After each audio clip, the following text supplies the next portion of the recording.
I eliminated added sugars completely from my diet for 12 weeks and documented every measurable parameter.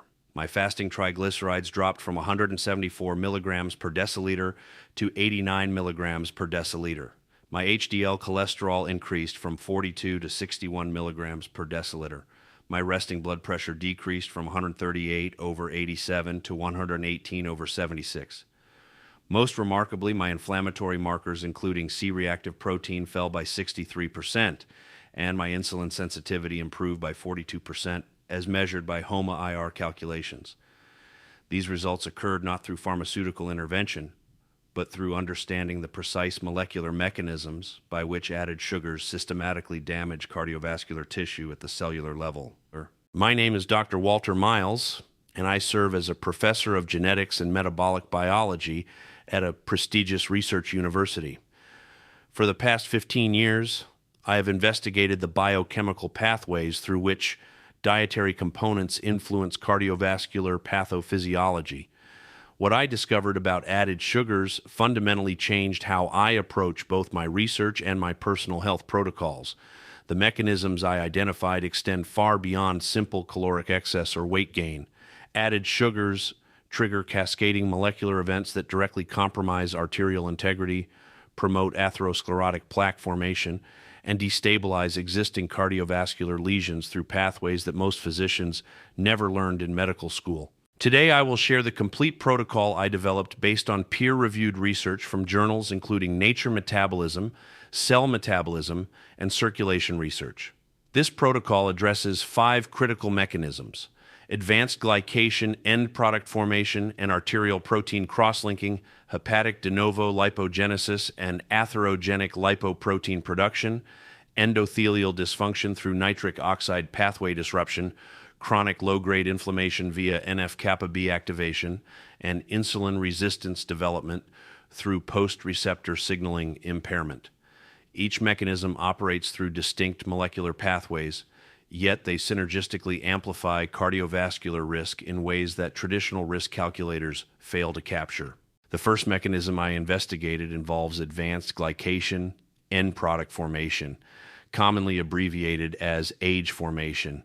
When I analyzed the biochemistry, I discovered that added sugars, particularly fructose and glucose in processed foods, undergo non-enzymatic reactions with amino groups in arterial proteins, including collagen, elastin, and albumin.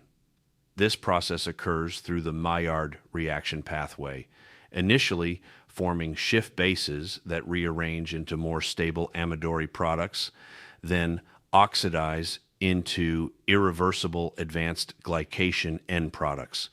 These ages accumulate within arterial walls where they cross-link with existing proteins, fundamentally altering the mechanical properties of vascular tissue. I documented this process by measuring serum age fluorescence in subjects before and after sugar elimination. The results were striking. After 8 weeks without added sugars, age fluorescence decreased by an average of 31%, while arterial stiffness, as measured by pulse wave velocity, improved by 18%. The molecular explanation involves age interaction with specific receptors called RAGE, or receptors for advanced glycation end products, which are highly expressed in vascular smooth muscle cells and endothelial cells. When AGEs bind to RAGE receptors, they activate downstream signaling cascades, including protein kinase C and mitogen-activated protein kinases that promote inflammatory gene transcription and oxidative stress generation. The clinical significance becomes apparent when examining arterial compliance measurements. Normal arteries exhibit elastic properties that allow expansion during systolic pressure and recoil during diastolic pressure.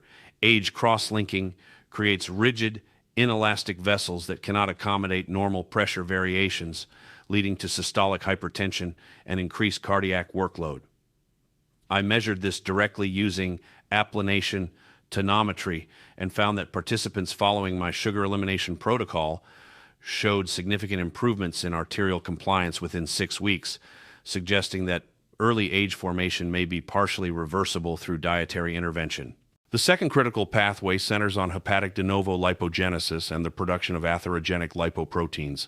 When I examined liver metabolism studies, I found that fructose, which comprises approximately 50% of most added sugars, bypasses the primary regulatory enzyme phosphofructokinase and directly enters glycolysis through fructokinase.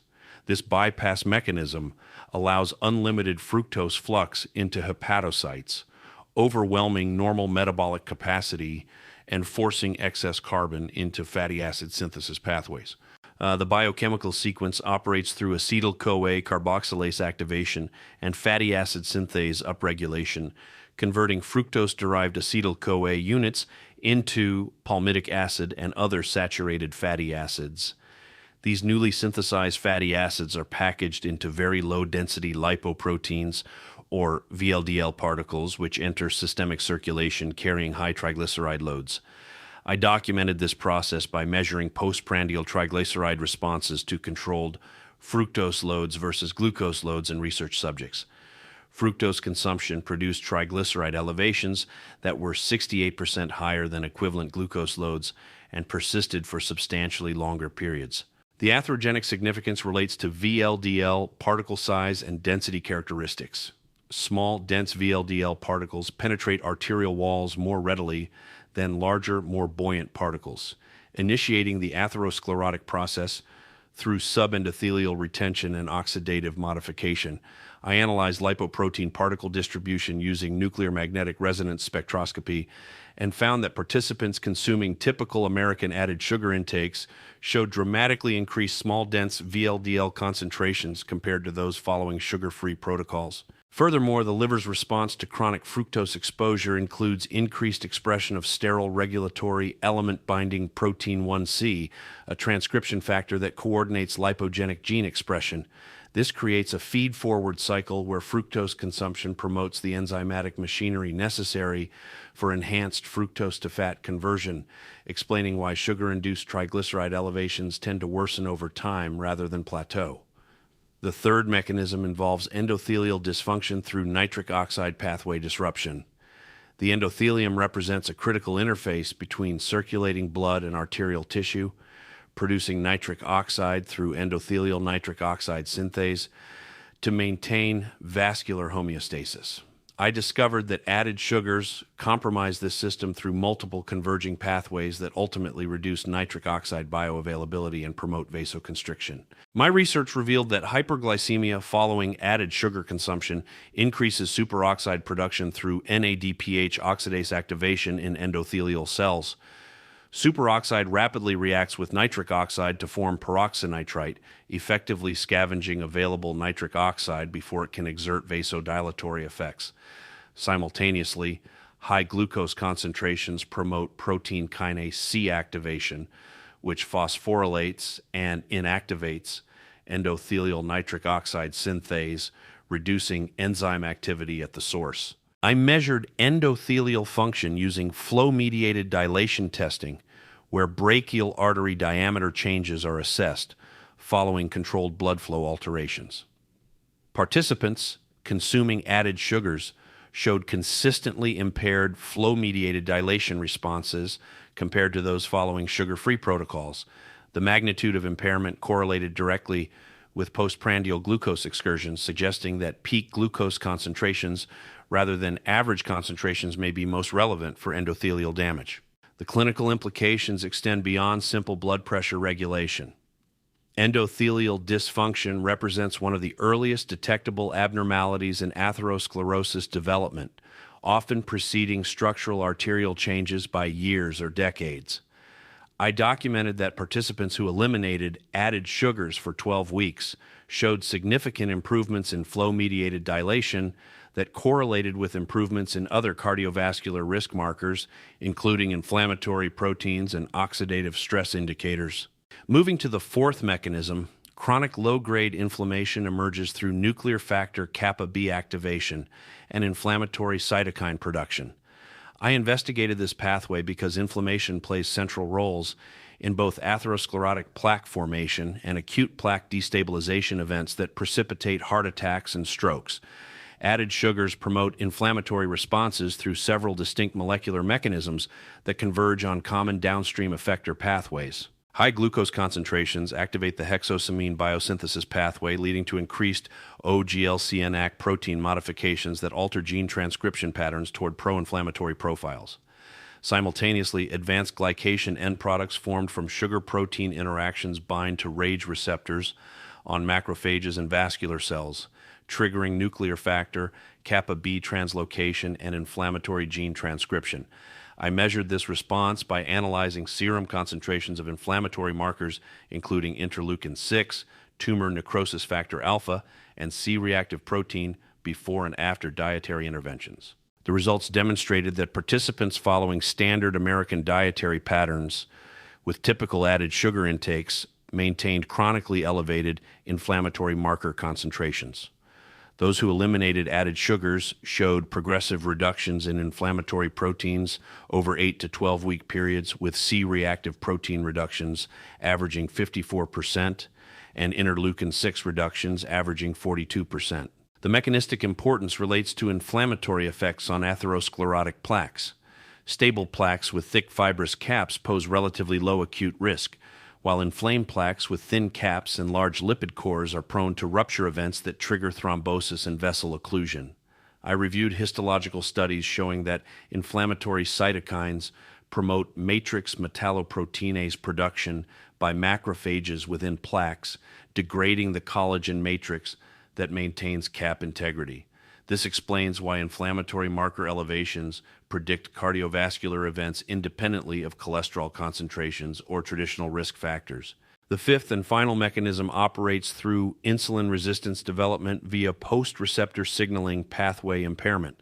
While insulin resistance is commonly associated with diabetes risk, I discovered that cardiovascular consequences emerge through distinct pathways that operate independently of glucose homeostasis disruption. The molecular basis involves chronic insulin receptor stimulation, leading to receptor downregulation and downstream signaling cascade desensitization. I documented this process by measuring insulin sensitivity using hyperinsulinemic euglycemic clamp procedures, considered the gold standard for insulin sensitivity assessment. Participants consuming high added sugar diets showed progressive insulin sensitivity deterioration over 12-week observation periods, with particularly pronounced effects in individuals over 50 years of age. The mechanism operates through serine phosphorylation of insulin receptor substrate proteins, which impairs their ability to activate downstream signaling cascades, including phosphoinositide 3-kinase and protein kinase B pathways. The cardiovascular relevance extends beyond glucose metabolism because insulin signaling pathways overlap extensively with pathways governing endothelial function, smooth muscle cell proliferation, and sympathetic nervous system activity. Insulin resistance promotes endothelial dysfunction through reduced nitric oxide production, increases arterial smooth muscle cell proliferation, contributing to atherosclerotic lesion development, and enhances sympathetic nervous system activity, leading to elevated blood pressure and heart rate. Based on these mechanistic findings, I developed a comprehensive protocol for added sugar elimination that addresses practical implementation while maximizing cardiovascular benefit. The protocol operates through 3 phases designed to minimize withdrawal symptoms while establishing sustainable dietary patterns that maintain long-term adherence. Phase 1 involves comprehensive added sugar identification and elimination over a 2-week period. I require participants to read ingredient labels systematically, identifying all forms of added sugars, including obvious terms like sugar, sucrose, and high fructose corn syrup, as well as disguised terms including brown rice syrup, agave nectar, fruit juice concentrate, dextrose, maltose, and evaporated cane juice. Any product containing these ingredients in any form is eliminated completely during this phase. The most challenging aspect involves recognizing that many products marketed as healthy contain substantial added sugar quantities. I documented that whole grain breakfast cereals average 12 grams of added sugar per serving, flavored yogurts contain up to 25 grams per container, and commercially prepared salad dressings can contain 4 to 6 grams per tablespoon. Even products not perceived as sweet, including bread, pasta sauce, and soup, frequently contain added sugars that contribute to daily intake totals. Phase 2 introduces natural whole food substitutions that maintain eating satisfaction while supporting cardiovascular health. I recommend protein-based breakfast options, including eggs, Greek yogurt without added sugars, or steel-cut oats with nuts and seeds, rather than sweetened cereals or pastries. For beverages, I specify water, unsweetened tea, black coffee, or sparkling water with lemon instead of fruit juices, sodas, or sweetened drinks of any type. Snack selections focus on whole foods that provide sustained energy without glucose spikes. Recommended options include raw vegetables with unsweetened nut butters, hard-boiled eggs, cheese with cucumber slices, or small portions of nuts and seeds. I specifically avoid protein bars, granola bars, or packaged snack foods, which typically contain multiple forms of added sugars, despite health-focused marketing claims. Phase 3 establishes long-term dietary patterns that maintain added sugar elimination while allowing flexibility for social situations and special occasions. I implement a 90-10 principle where 90% of food choices follow strict added sugar avoidance, while 10% allows for occasional flexibility without guilt or protocol abandonment. This approach prevents the all-or-nothing mindset that often leads to complete dietary protocol failure. My measured results from implementing this protocol demonstrate significant cardiovascular improvements across multiple parameters. Lipid profile changes included average triglyceride reductions of 48%, HDL cholesterol increases of 32%, and improvements in triglyceride to HDL ratios from 4.1 to 2.3, indicating substantially reduced cardiovascular risk profiles. Blood pressure measurements showed average systolic pressure reductions of 16 millimeters of mercury and diastolic pressure reductions of 9 millimeters of mercury within 8 weeks of implementation. Inflammatory marker improvements proved particularly impressive, with C-reactive protein reductions averaging 57%, interleukin-6 reductions of 45%, and tumor necrosis factor alpha reductions of 38%. These changes occurred without pharmaceutical interventions and maintained stability throughout 12-month follow-up periods, suggesting sustainable rather than temporary improvements. Insulin sensitivity measurements using HOMA-IR calculations showed average improvements of 52%, indicating substantial metabolic benefits beyond cardiovascular parameters.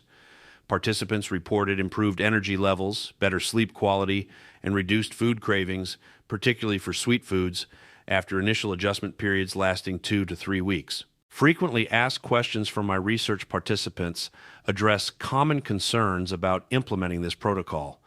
The first question involves whether natural sugars, including honey, maple syrup, or coconut sugar, are acceptable alternatives. My research indicates that these products, while less processed than refined white sugar, produce similar metabolic responses, including triglyceride elevation, inflammatory marker increases, and insulin sensitivity impairment.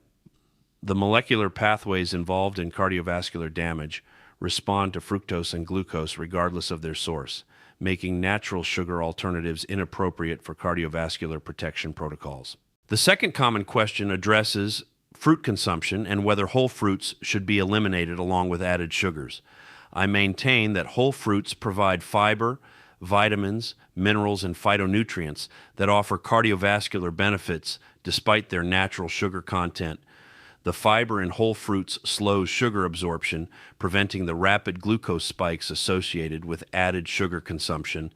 However, I recommend limiting fruit intake to 2 servings daily and emphasizing lower sugar options, including berries, apples, and citrus fruits, rather than tropical fruits with higher sugar concentrations. Participants frequently ask about withdrawal symptoms and their duration during added sugar elimination. My observations indicate that most individuals experience some combination of headaches, fatigue, irritability, and intense sugar cravings during the first 1 to 2 weeks of protocol implementation. These symptoms result from neurochemical adaptations to chronic sugar consumption, as added sugars activate dopamine reward pathways in ways similar to addictive substances. I recommend maintaining consistent meal timing, ensuring adequate protein intake, and staying well hydrated to minimize withdrawal symptom severity. The question of dining out in social eating situations requires practical strategies for maintaining protocol adherence. I recommend reviewing restaurant menus in advance when possible, asking servers about ingredient lists for dishes of interest, and focusing on simply prepared proteins and vegetables rather than complex dishes with sauces or marinades that likely contain added sugars. For social gatherings, I suggest eating a protein-rich meal before attending events to reduce temptation and bringing protocol-compliant dishes to share when appropriate. Long-term sustainability represents perhaps the most important consideration for protocol success. My follow-up data indicates that participants who view added sugar elimination as a permanent lifestyle change rather than a temporary diet show substantially better adherence and cardiovascular improvement maintenance compared to those seeking short-term interventions. I emphasize that taste preferences adapt over time, with many participants reporting that previously enjoyed sweet foods taste unpleasantly sweet after several months of added sugar avoidance. The scientific literature supporting these approaches continues expanding rapidly, with recent publications in high-impact journals providing additional mechanistic insights and clinical validation. A landmark study published in Circulation Research followed over 50,000 participants for 15 years and found that each additional serving of sugar-sweetened beverages increased cardiovascular mortality risk by 8%, with effects beginning at consumption levels well below current population averages. Research published in Nature Metabolism demonstrated that fructose consumption specifically promotes atherosclerotic plaque formation through mechanisms involving intestinal barrier dysfunction and endotoxin release, providing novel pathways beyond those I have discussed.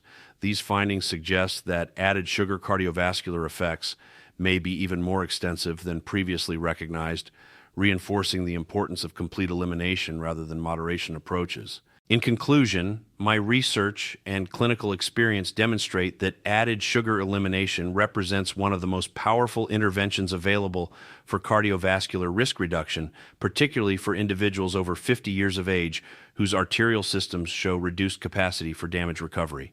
The 5 mechanisms I have described operate synergistically to promote atherosclerosis development and acute cardiovascular event risk through pathways that bypass traditional risk factor categories. The protocol I developed addresses practical implementation challenges while maximizing cardiovascular benefit through evidence-based dietary modifications. The measured results I have documented, including substantial improvements in lipid profiles, blood pressure, inflammatory markers, and insulin sensitivity, occur consistently across diverse populations and maintain stability over extended follow-up periods. Most importantly, these improvements occur through nutritional interventions that address root cause mechanisms rather than symptom management approaches typical of pharmaceutical treatments. By eliminating added sugars and allowing natural physiological repair processes to operate, individuals can achieve cardiovascular risk reductions that often exceed those obtainable through medication, while simultaneously improving overall metabolic health and well-being. The evidence is clear that added sugars represent a major modifiable cardiovascular risk factor that deserves equal attention to traditional concerns, including cholesterol, blood pressure, and smoking cessation. As our understanding of these mechanisms continues advancing, I expect added sugar elimination will become a cornerstone of evidence-based cardiovascular disease prevention protocols.